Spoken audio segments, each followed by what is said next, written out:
Hi everyone, this is Donna from Knitting with Attitude, and today I'm going to be showing you how to knit colorwork, both standard one-handed method and stranded two-handed method.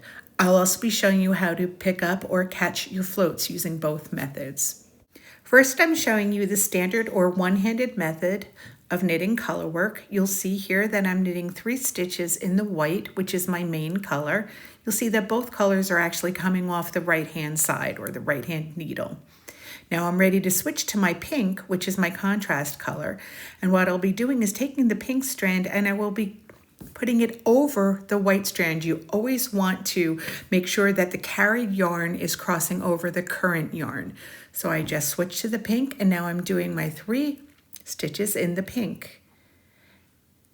Ready to switch back to my main color. You'll see I'll take the white, cross it over the pink, and just pick that up with my right hand and continue knitting with the white for 3 stitches. And this is the process. So you'll just be switching back and forth. The only issue or problem with this method is that you will find that your yarns will start to get a little bit tangled up because of the fact that you're crossing your yarns over. So every now and then you will have to take a pause and you will have to untwist all of your yarns.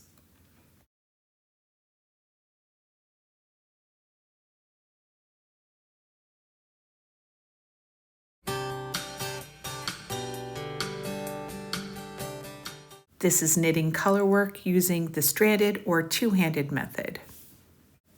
With this method, you will be using English knitting with your right hand with your main color. Typically, your main color is held in the right hand, and you will be knitting continental with your contrast color coming from the left hand. And it's as simple as that. You'll start knitting with your main color here, English method. I'll do 3 stitches. And then I'll be switching over to knitting continental, picking up my pink contrast color. And then just pick up again, 3 stitches, doing with my main color, English knitting. And again, the contrast color. The great thing about this, as you can see, is that your balls of yarn do not get tangled. They're separate because there's one on each side, so it's much faster and efficient way.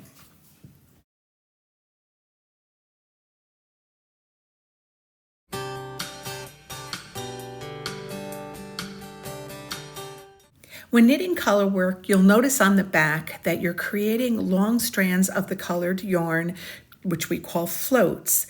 And it's important that those floats get caught every few stitches so that you don't create very long strands that your fingers could get caught in. We usually do between 4 to 5 stitches. We make sure we catch our float. Here's how we do it. Here we're ready to catch our float using the standard one-handed method. We're knitting with our contrast color at this point, and we've done about 3 or 4 stitches, and we're ready to catch the float of the original color, our main color, the white. So what we do is we insert the needle into the next stitch. We take our float color, in other words, our main color that we're not currently knitting with, and we bring it forward across the needle and we hold it with our thumb. Then we take the contrast color that we're knitting with, we yarn it over. Then we take our main color and we bring it back over the needle, and you can see that we caught onto that float in the back. Then we just pull the stitch off. We've completed that stitch. You can see there that we've caught that float.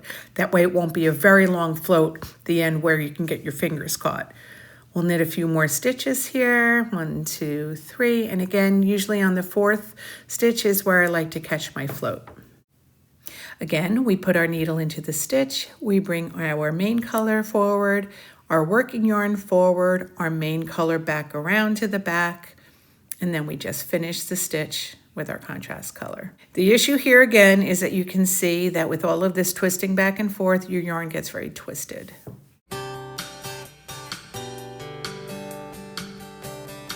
There's 2 different methods for catching floats when you're using the two-handed stranded method, depending on whether you're carrying the main color or the contrast color.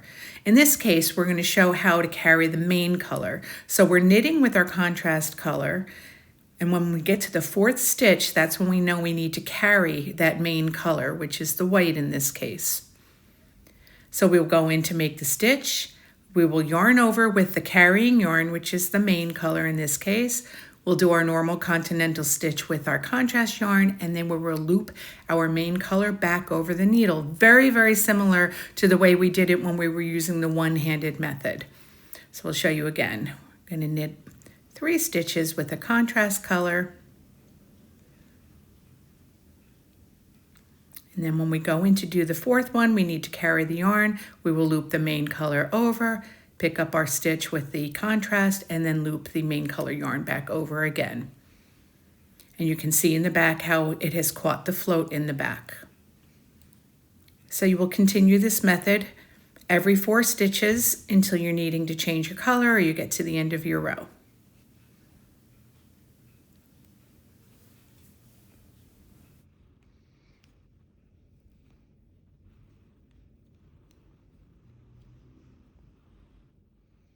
The method for carrying the contrast color, or the color in your left hand, is actually much simpler. In this case, we're knitting along with our main color, which is white. So I'm going to knit 3 stitches.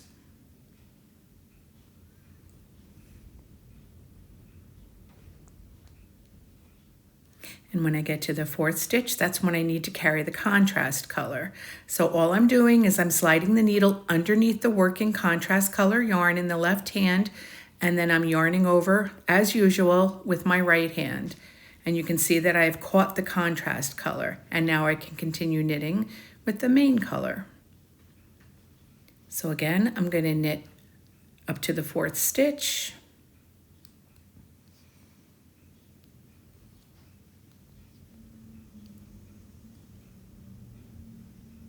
On the 4th stitch, I just lay my working yarn over, and then I yarn over with my main color. And again, it's caught in the back. One last time. We'll get up to the 4th stitch.